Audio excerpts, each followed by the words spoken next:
Video பார்க்குற எல்லாருக்கும் வணக்கம். எல்லோரும் எப்படி இருக்கீங்க? நல்லா இருக்கீங்களா?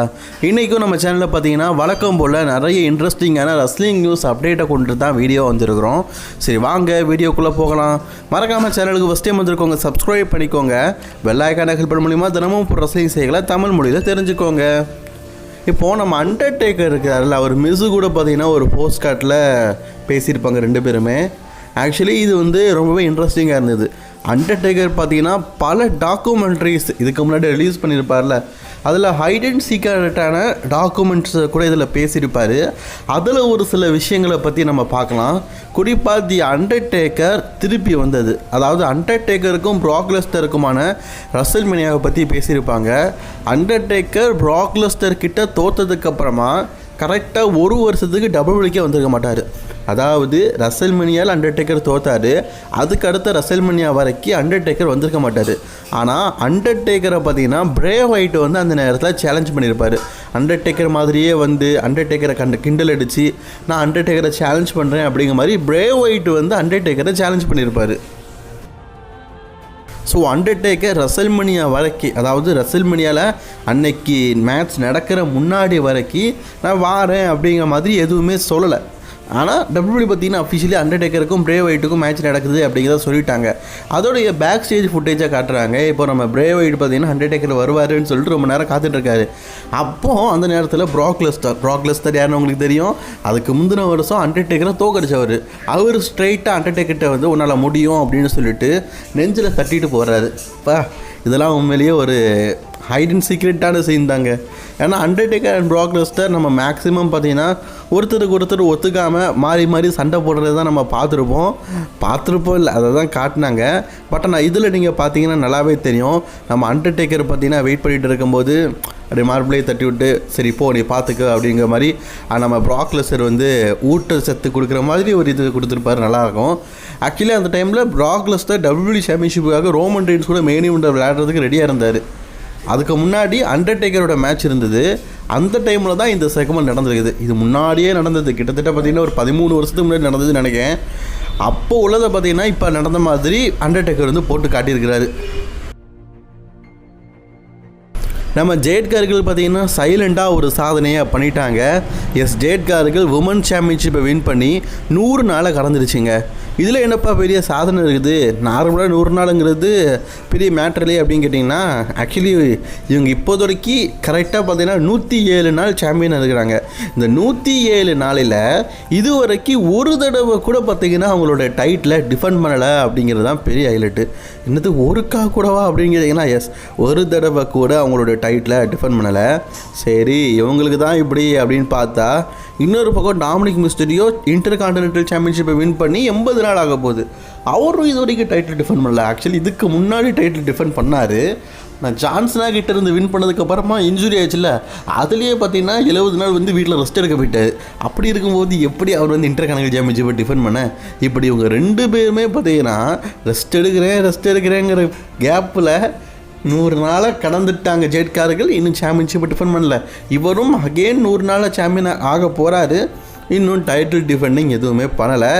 நைஸாக பார்த்தீங்கன்னா ஒதுங்கிட்டாங்க போல இருக்குது. ஆக்சுவலி காய்ஸ் இந்த நேரத்தில் தான் நம்ம டாமினிக் மிஸ்டீரியோ இருக்கிறார்ல, அவர் ஒரு டைட்டில் டிஃபெண்டர் அப்படிங்கிறத காட்டணும். ஆனால் அவருக்கு இன்ஜுரி ஏற்பட்டுச்சு. பட் ஆனால் ஜேட்கார்களுக்கு ஒரு இன்ஜுரியும் இல்லை. அவங்க ஏன் டைட்டில் டிஃபெண்ட் பண்ணலன்னு தெரில. கிட்டத்தட்ட இந்த ஸ்ட்ரீக் இந்த வாரம் நடக்க போகிற ஃப்ரைடே நைட் ஸ்மாக்டவுனில் தான் முடிய போகுது. ஏன்னா இத்தனை நாள் கழிச்சு இந்த வாரம் நடக்க போகிற ஃப்ரைடே நைட் ஸ்மாக்டவுனில் தான் அவங்களோட டைட்டில் முதல்ல டிஃபனே பண்ண போகிறாங்க.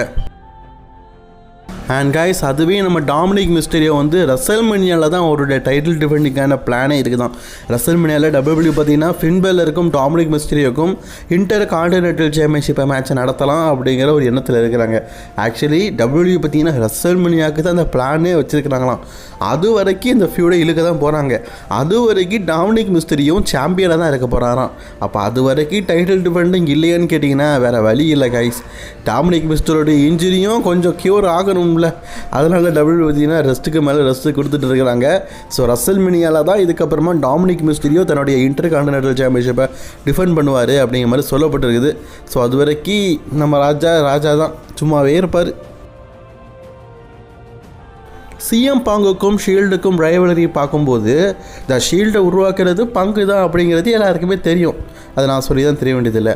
பட் ஆனால் ஷீல்டுக்குள்ளே நடந்த மேட்ச்சில் எத்தனை தடவை பங்கு தோற்றிருக்காரு அப்படிங்கிறது உங்களுக்கு தெரியுமா? எஸ் கைஸ், ஷீல்டில் இருக்கிற டிஎன் ஆம்ப்ரோஸாக இருக்கட்டும், செத் ரோலன்ஸாக இருக்கட்டும் அண்ட் ரோமன் ரெயின்ஸாக இருக்கட்டும், இவங்க 3 பேரு கூடயுமே பார்த்தீங்கன்னா மோதி இருக்கிறாரு சிஎம் பங்கு. அதில் யார் யார் எத்தனை தடவை வீழ்த்திருக்கிறாங்க அப்படிங்கிறத பற்றி பார்க்கலாம். ஃபஸ்ட்டு சிஎம் பங்கு வந்து மோதுறது யார் அப்படிங்கிறத நான் கடைசியில் சொல்கிறேன். 2வது ஷீல்டு மெம்பரில் இருக்க ஒருத்தர் கூட மோதிருக்காரு அப்படின்னா அது டீன் ஆம்ப்ரோஸ், எஸ் ஜான் மாக்ஸ்லி கூட. ஏடபிள்யூலே இவங்களுக்குள்ள வேர்ல்டு சாம்பியன்ஷிப் மேட்சாகவே நடந்திருக்குது. ஆக்சுவலி கைஸ், ஒரு ட்விஸ்ட் என்னென்னா அந்த மேட்ச்சில் பங்கு தோற்று போயிட்டாரு. நம்ம ஜான் மாக்ஸ்லி தான் பார்த்தீங்கன்னா ஏடபிள்யூ சாம்பியன் ஆனார். ஆனால் இதோடைய ரீமேட்சை சிக்காகோவில் நடத்துனானுங்க. அதில் பங்கு ஜெயிச்சு ஏடபிள்யூடைய ஹெவி வெயிட் சாம்பியன் ஆகிற மாதிரிலாம் காட்டினாங்க. ஆனால் முதல்ல நடந்த மேட்ச்சில் வின் பண்ணது யாருன்னு கேட்டிங்கன்னா ஜான் மாக்ஸ்லி தான். என்ன தான் இருந்தாலும் தங்களுடைய ப்ராடக்டை அவங்க விட்டு கொடுக்க மாட்டாங்கள்ல, தோக்கடிக்க மாட்டாங்கல்ல. So 2 world heavy weight champion இருந்தாங்க. அந்த 2 சாம்பியனுக்குள்ளேயே, அதாவது 2 பேருமே ஏடபிள்யூடைய சாம்பியன். இந்த ஜான்சினாக்கும் பங்குக்கும் ஒரு கதை இருந்துச்சுல, அதே கதை தான். ஆனால் அதில் அன்னைக்கு பங்கு வின் பண்ணியிருப்பார், இதில் பங்கு தோற்று போயிருப்பார். ஆனால் திருப்பி பார்த்தீங்கன்னா ரீமேட்சாக நடந்தது, அதில் பங்கு பார்த்தீங்கன்னா ஜெயிச்சிட்டாரு. அதேவே செத் ரோலன்ஸுக்கும் சிஎம் பங்குக்கும் ரைவலரி எடுத்து இவங்க 2 பேரில் யார் வெற்றி பெருக்கான்னு பார்த்தா எஸ் கைஸ், நம்ம பங்கு தான் முதல்ல வின் பண்ணார். இவங்களுக்குள்ள 2 சிங்கிள்ஸ் மேட்ச் நடந்துருக்குது. எக்கச்சக்க டாக் டீம் மேட்ச்சு, அப்படி இப்படி ஃபேட்டல் 4-வே, எலிமினேஷன் சாம்பியன் மேட்ச்னு சொல்லிட்டு பல தடவை பலவிதமான மேட்ச்சு பங்குக்கும் செத் ரோலன்ஸுக்கும் நடந்துருக்குது. பட் ஆனால் சிங்கிள்ஸ் மேட்ச் அப்படிங்கிறது 2 தடவை நடந்திருக்கு. ஒரு தடவை சிஎம் பங்கு ரொம்பவே க்ளீனாகவே பார்த்தீங்கன்னா செத் ரோலன்ஸை வீழ்த்திட்டார். இன்னொரு டைம் ரோமன் ரெயின்ஸுடைய ஹெல்ப்னால பார்த்தீங்கன்னா செத் ரோலன்ஸ் வந்து வின் பண்ணியிருப்பார். இப்படி இவங்க 2 பேருக்குள்ளே 2 ரைவலரி நடந்திருக்குது. சரிப்பா, மெயினான ஒன்று ரோமன் ரெயின்ஸுக்கும் செத் ரோலன்ஸுக்கும் அது இன்னும் நடக்கலை, அதனால் அதை நீ பற்றி சொல்லலை அப்படின்னு நீங்கள் எல்லோரும் நினச்சிக்கிட்டு இருக்கீங்க. ஆக்சுவலி காய்ஸ், இது பல பேருக்கு தெரிஞ்ச விஷயம் தான். ரோமன் ரெயின்ஸுக்கும் செத் ரோலன்ஸுக்கும் மேட்ச் நடந்திருக்குது.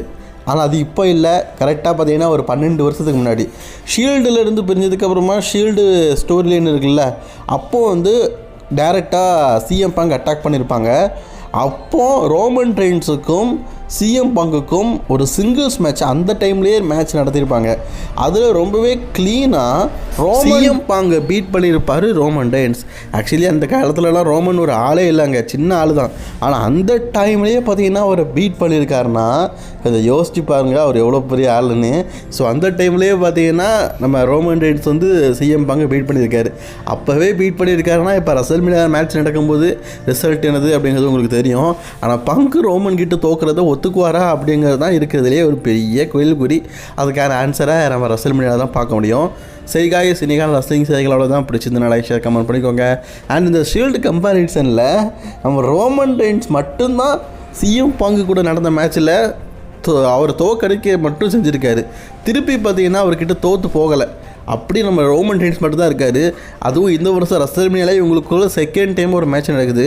அதில் ரோமன் வின் பண்ணுவாரா, சிஎம் பங்க் வின் பண்ணுவாரா? உங்களோட கருத்துக்களை கமெண்ட் பாக்ஸில்